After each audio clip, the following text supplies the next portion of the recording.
Ustadz, apa hukumnya maulid Nabi? Antum kenapa? Apa hukumnya waktu lahirnya antum? Hah? Antum lahir apa hukumnya? Kapan antum lahir? Ustaz, kapan antum lahir? 11 September. Apa hukumnya? Apa hukumnya? Apa hukumnya saya lahir? Lahir ya lahir. Jelas ya? Jadi kelahiran seseorang itu nggak ada hukumnya.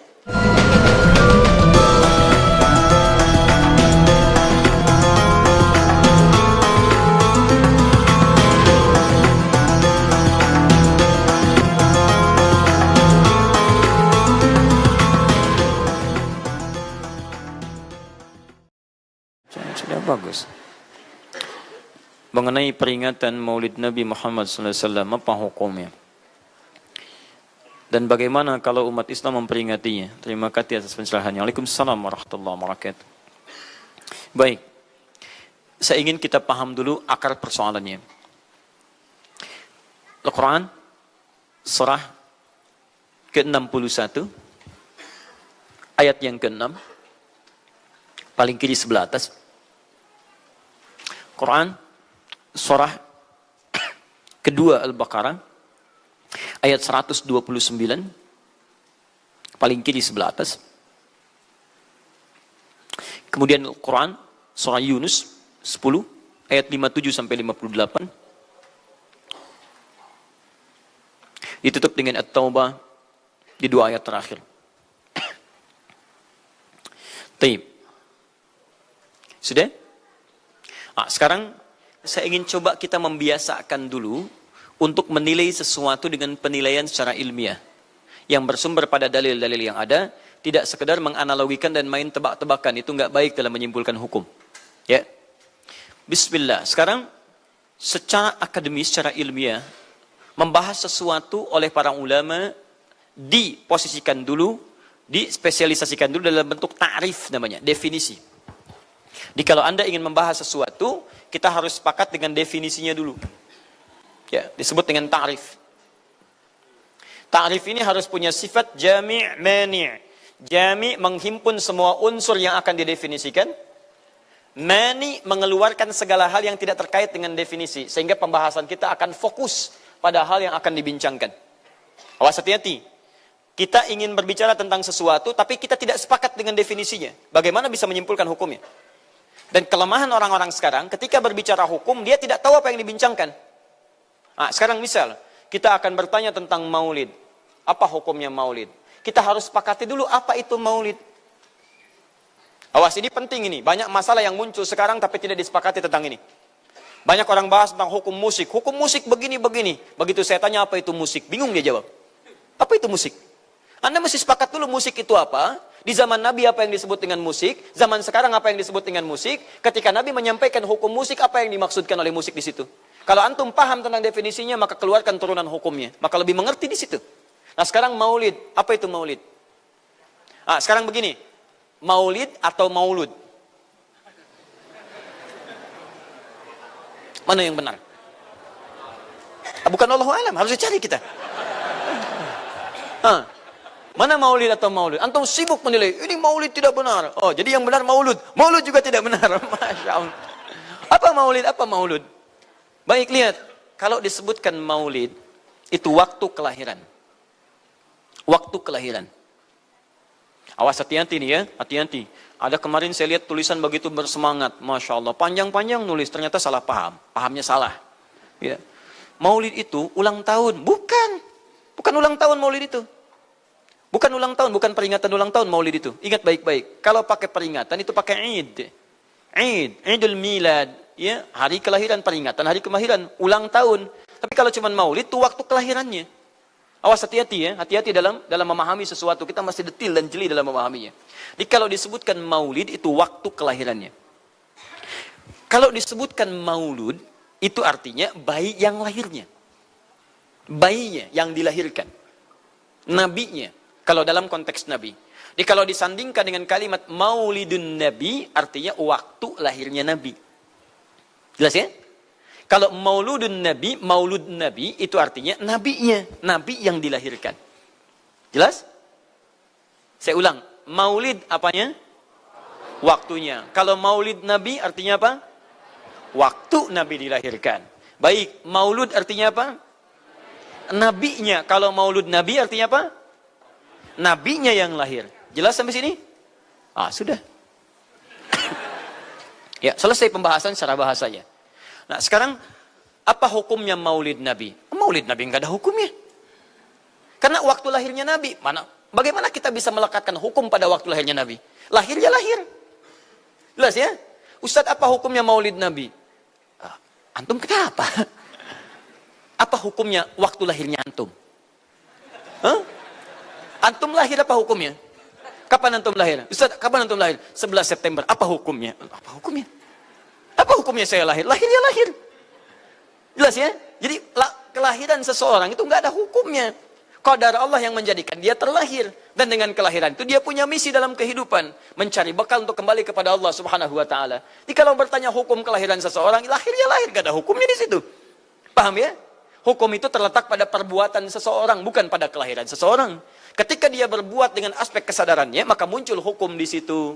Awas, antum pun mesti belajar tentang hukum. Jangan salah menyebutkan hukum. Hukum terletak pada perbuatan, bukan pada benda, dan bukan terletak pada waktu. Jadi ketika ada perbuatan melekat pada benda dan waktu itu, maka muncul hukum. Apa hukum gelas? Halo? Tidak ada hukumnya. Tapi kalau menyebutkan apa hukum gelas yang menampung kemudian barang yang haram yang digunakan gelas ini melakukan perbuatan haram, baru muncul haram. Apa hukumnya gelas yang digunakan untuk melempar orang lain? Haram hukumnya. Apa hukumnya gelas yang digunakan menampung air minum untuk diminum dalam keadaan yang sehat? Sunnah hukumnya. Jelas ya? Apa hukumnya golok? Golok digunakan apa? Kalau digunakan menyembelih hewan kurban, maka jadi sunnah hukumnya. Kalau golok digunakan untuk menyakiti orang lain, mengancam. Siapa nama kamu? Masya Allah pakai golok. Ya, hati-hati. Nah, itu haram hukumnya. Jadi benda terletak kepada perbuatan yang melekat kepadanya. Apa hukumnya hari kelahiran? Hari kelahiran gak ada hukumnya. Yang melekat hukum itu bagaimana menyikapi hari kelahiran itu. Itu poinnya. Paham ya? Ketika ada perbuatan melekat kepadanya, maka di situ ada hukum. Maulud itu bayinya, berarti nabinya. Apa hukum maulud? Apa hukumnya nabi? Nabi yang lahir gak ada hukumnya. Jadi kalau Anda menolak maulud dengan pengertian seperti ini, maka Anda keluar dari Islam. Kalau dalam hukum seperti ini, saya menentang maulid Nabi, berarti Anda menentang kelahiran Nabi SAW. Saya menentang maulud Nabi, berarti Anda berhadapan dengan Nabi, Anda musuh Nabi. Jadi kalau Anda dimaksudkan dengan kata maulud dan maulid, Anda tidak bisa menentangnya, bisanya menerima. Saya menerima. Kenapa? Karena dalam pengertian bahasa, maulid itu artinya waktu kelahiran. Maulud artinya nabinya. Jangankan siapa saya dibandingkan Nabi Isa alaihissalam. Nabi Isa itu hidup 600 tahun sebelum Nabi Muhammad SAW dilahirkan. Nabinya belum ada. Nabi Isa sudah ada. Tiba-tiba umatnya menduga Nabi terakhir itu Nabi Isa. Karena Nabi Isa punya sifat yang mirip di ramalan kitab. Yang mengatakan Nabi terakhir itu punya sifat baik dengan masyarakat lingkungan sosialnya. Dan Nabi Isa itu lembut luar biasa. Jangankan pada manusia, pada hewan pun itu lembutnya luar biasa. Jalan dengan muridnya. Di perjalanan kemudian ada aliran anak sungai melihat bangkai hewan. Sudah jadi bangkai, baunya luar biasa. Kata muridnya, guru, bau sekali bangkai ini. Kata Nabi Isa alaihi salam, Al-Masih, yang disebut oleh sementara orang dengan Yesus, itu Nabi, bukan Tuhan. Nabi beliau mengatakan, kata Nabi Isa, perhatikan, begitu putih sekali dan bersih giginya. Kata muridnya, Tuan Guru, kenapa Anda mengatakan demikian? Kata Nabi Isa, karena manusia hanya akan menyampaikan apa yang ada dalam benak pikirannya. Jadi kalau pikiran Anda kotor, Anda akan melihat bangkainya saja. Tapi kalau pikiran kita baik, kita akan mencari yang terbaik dari hewan itu. Bukankah dia ciptaan Allah? Bukankah dalam setiap ciptaan ada hikmah dan kebaikan? Perhatikan bagaimana putih bersih giginya. Jadi kalau bangkai saja bisa menjaga kebersihan gigi, kenapa kamu yang masih hidup tidak bersih? Ya minimal kamu jaga perasaan. Minimal jaga perasaan, kan? Tapi itulah luar biasa. Di sini sering diambil hikmah bahwa teko akan mengeluarkan isi tekonya. Isinya kopi, keluar kopi. Isinya air bening, keluar bening. Isinya susu, keluar susu. Demikian juga kita. Bayangkan, Nabi Isa bukan hanya pada manusia. Pada hewan yang telah jadi bangkai pun, itu mohon maaf, kalimatnya dan sikapnya begitu indah, luar biasa. Maka diduga oleh kaum itu Nabi dan Rasul yang terakhir. Saat mendengar kalimat itu, kata Nabi Isa, bukan saya. Nabi terakhir punya sifat sama seperti saya dalam hubungan dengan makhluk. Jadi bukan cuma dengan manusia, dengan hewan, jangan sakiti. Kalaupun menyembelih, jangan sakiti hewannya. Makanya Nabi ini akan memberikan isyarat-isyarat yang sangat indah. Masya Allah. Pada tumbuhan dia jaga. Tapi Nabi yang terakhir ini punya keunggulan yang tidak bisa disaingi oleh Nabi-Nabi lainnya. Apa itu? Ibu bapak sekalian, tingkat kedekatannya dengan Allah luar biasa. Ibadahnya luar biasa. Dalam bahasa Arab, tingkat kebaikan yang terkait dengan makhluk secara sosial, itu kalau satu kebaikannya disebut dengan Mahmud. Tapi kalau banyak kebaikannya disebut dengan Muhammad. Muhammad. Tapi kalau hubungan dengan Allah, ya dengan Khalik, kalau punya tingkat hubungan yang baik, satu sisi saja disebut Hamid namanya. Hamid. Antum rajin tahajud, tapi belum konsisten puasa sunnah. Maka antum namanya Hamid. Perempuannya Hamidah. Misal ada perempuan namanya Wanda, pakai Hamidah. Wanda Hamidah. Ya. Itu artinya yang dekat dengan Allah. Jadi kalau ada yang namanya Wanda Hamidah, jauh dari Allah. Ya. Kemudian pendapatnya menyimpang dari ketentuan Allah, masih diingatkan. Anda Hamidah. Anda dekat dengan Allah. Maka tidak layak mengeluarkan statement yang tidak sesuai dengan hukum-hukum Allah Subhanahu wa taala. Ya. Hamid. Awas, Hamid, nama Anda Hamid. Misal namanya Fahmi, Masya Allah. Hamid Fahmi Zarkashi, Masya Allah. Itu artinya hubungan dekat dengan Allah Subhanahu wa ta'ala. Perempuannya Hamid, laki-lakinya Hamid, perempuannya Hamidah, Masya Allah. Paham sampai sini? Kalau bentuk superlatif, banyak ibadahnya, tahajudnya, sedekahnya, puasanya, segalanya, maka Masya Allah berubah kalimatnya. Dari kata Hamid jadi Ahmad. Ahmad. Maka Nabi Isa tidak menyebutkan kalimat Muhammad, tapi menyebutkan kalimat Ahmad. Karena kalau disebutkan kalimat Muhammad, nilainya serupa dengan beliau. Punya nilai kebaikan yang sama. Nabi Isa baik pada hewan, Nabi Muhammad baik pada hewan. Kata Nabi, lihat, kalau Nabi Isa sudah jadi bangkai. Nabi Muhammad ketika hewan akan disembelih pun, disembelih. Kata Nabi, jangan sakiti dalam penyembelihannya. Tajamkan dulu pisaunya. Ketika menyembelih, jangan lakukan berkali-kali. Kata Nabi, tajamkan, begitu anduk kemudian sembelih, seketika selesai. Cari urat yang membuat cepat darahnya keluar. Nabi itu. Dan dalam menajamkan itu, antum jangan memperlihatkan depan hewannya. Tidak boleh. Kandidat selanjutnya, siap-siap ya. Masya Allah, tidak boleh. Awas saat kurban tuh. Kadang suka lupa antum tuh. Ya dibawa sini, ini masih begini-begini tuh. Itu menyakiti hewan secara psikologis. Nggak boleh, nggak boleh. Ya, awas. Ya, tayyib. Tumbuhan, lihat. Tumbuhan. Nggak boleh dalam keadaan perang. Perang itu kan luar biasa dahsyat. Emosi memuncak, segalanya ada. Tapi Nabi katakan, jangan rusak tanaman. Dahsyat, cuma dalam Islam. Itu yang 212 tahun lalu itu, Masya Allah, nggak ada yang nginjak rumput, nggak injak macam-macam. Ya, itu yang kameramen yang nginjak rumput tuh. Ya, kameramen nginjak rumput tuh. Yang kameramen begitu diinjak, dimunculkan di media gitu kan. Wah, tapi lihat betapa rapi, bersih. Itulah Islam. Tapi jangan cuma 212 saja. Ya, 312, 412, 484 dan sebagainya. Jadi, semua yang ada setiap hari kita jaga. Ada tumbuhan, jaga. Yang praktekkan negara lain. Di New Zealand ada tumbuhan, antum sedang ngidam. Papa pengen daun itu, tunggu sampai jatuh. Nggak bisa diambil. Begitu diambil, denda. Padahal yang punya teorinya Islam. Tapi hubungan dengan Allahnya itu bukan Muhammad, tapi Ahmad.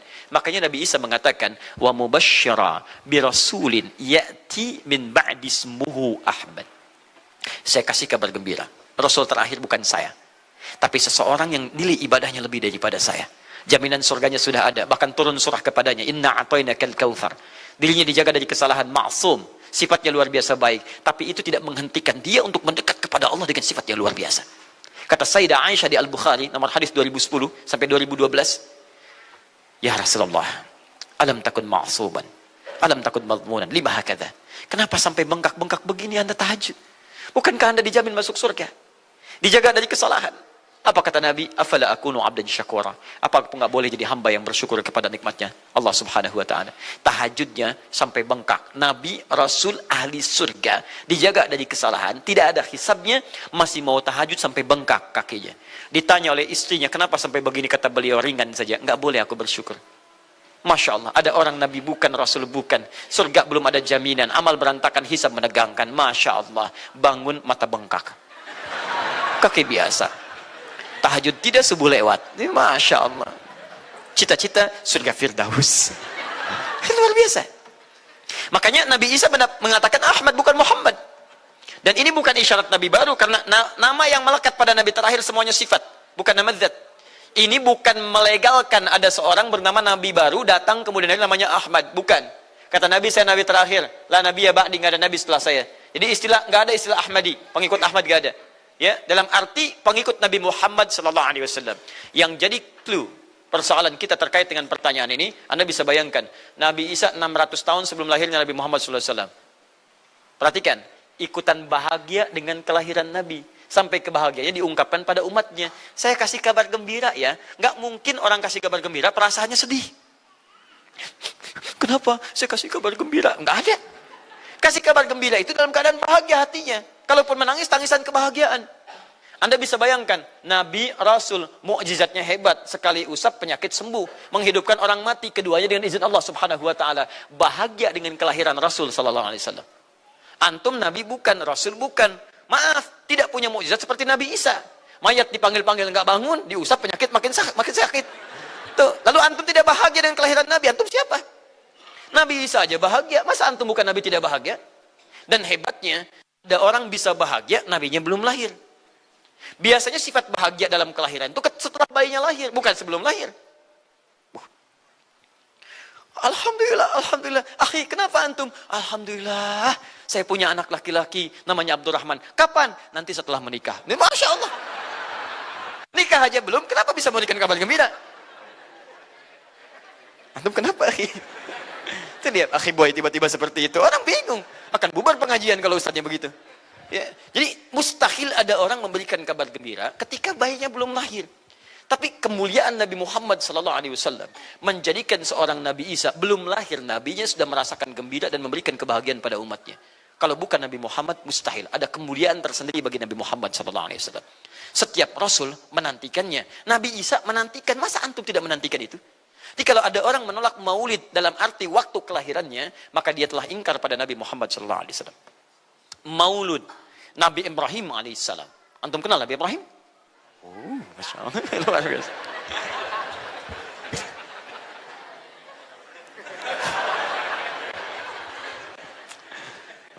Dimanapun Anda berada, memang hari ini banyak orang berkumpul di Monas untuk bermunajat kepada Allah. Tapi tidak harus menjadikan kita menjadi tidak fokus. Di sini ada yang kenal Nabi Ibrahim. Alhamdulillah. Nabi Ibrahim, Nabi Ismail alaihi wassalam, keduanya meninggikan bangunan Ka'bah. Setelah selesai bangunan Ka'bah ditinggikan, keduanya berdoa di samping Ka'bah. Apa doanya? Doa maulud. Lahirnya, bayinya. Nabi terakhir yang lahir di samping Ka'bah, yang ditinggikan oleh keduanya. Ya. Wa idh yarfa'u Ibrahimul qawa'ida minal baiti wa Ismail, ayat 127-nya. Setelah selesai meninggikan bangunan pondasi Ka'bah ini, keduanya berdoa di samping Ka'bah. Di antara doanya ayat 129-nya. Rabbana wab'ath fihim rasulan minhum yatlu alaihim ayatika wa yu'allimuhumul kitab wal hikmah wa yuzakkihim innaka antal azizul hakim.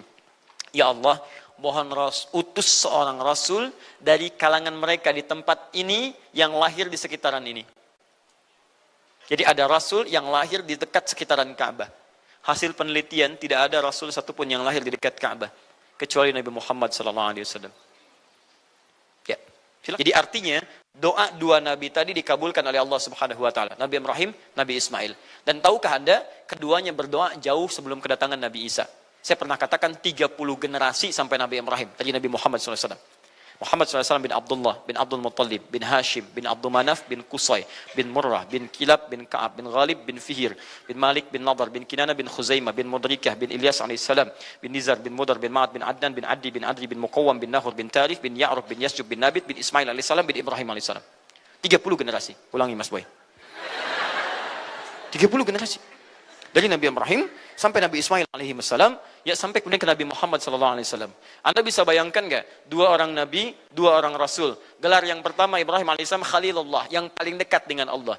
Jaminan surganya ada. Nabi Ismail disebut dengan gulamun halim oleh Al-Quran, yang paling perasa, yang paling dekat dengan Allah Subhanahu wa taala. Dua orang nabi paling dekat dengan Allah, disayang Allah, dijamin masuk surga. Inspirasi kisahnya sampai kita ke sekarang mendoakan kepada Allah tentang maulud Nabi, sehingga lahirnya Nabi Muhammad SAW 30 generasi setelahnya.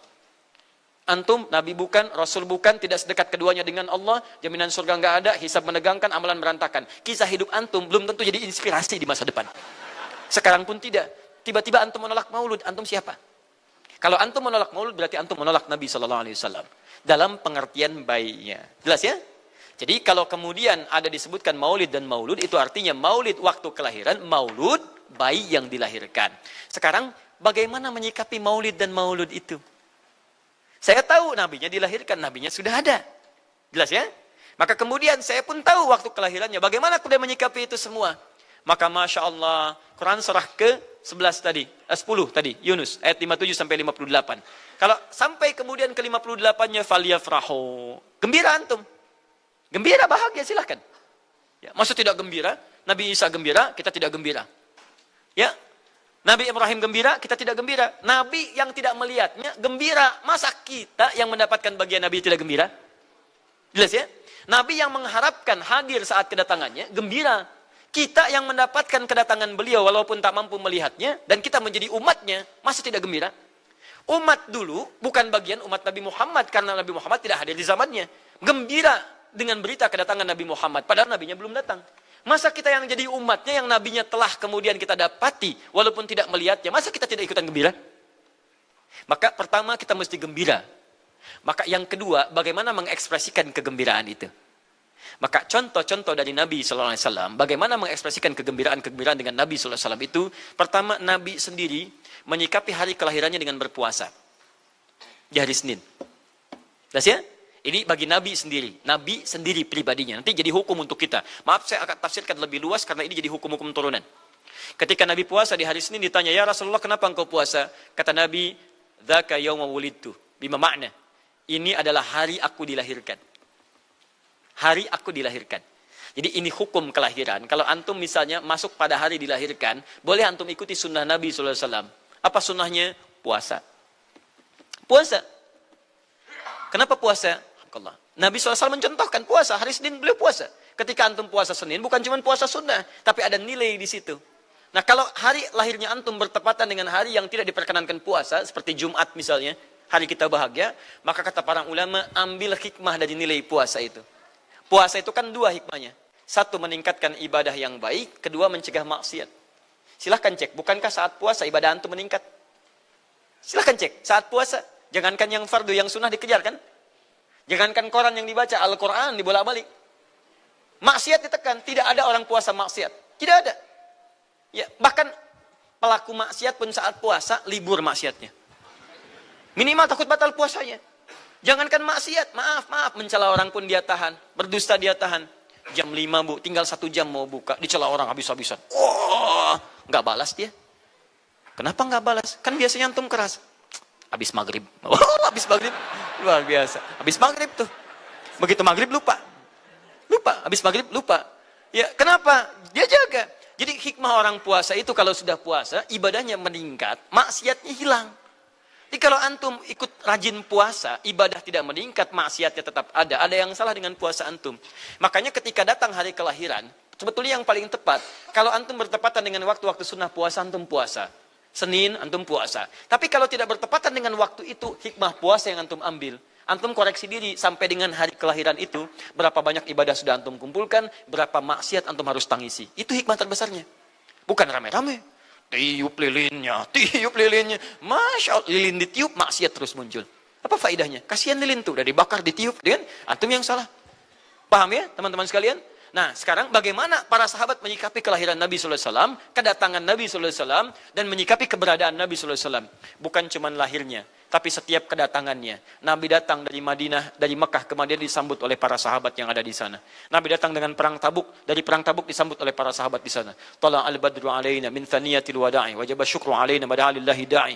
Masya Allah, disambut dengan madid. Bukti kesenangan mereka kepada Nabi SAW.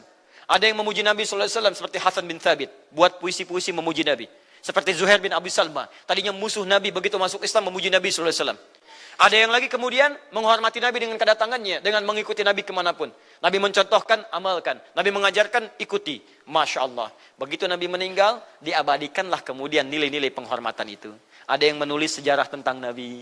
Ada yang menulis pujian kepada Nabi dalam bentuk sholawat. Ada yang menulis tentang amalan-amalan Nabi. Ada yang menulis tentang pengajaran-pengajaran Nabi. Dikumpulkan dan sampailah itu kemudian kepada kita semuanya.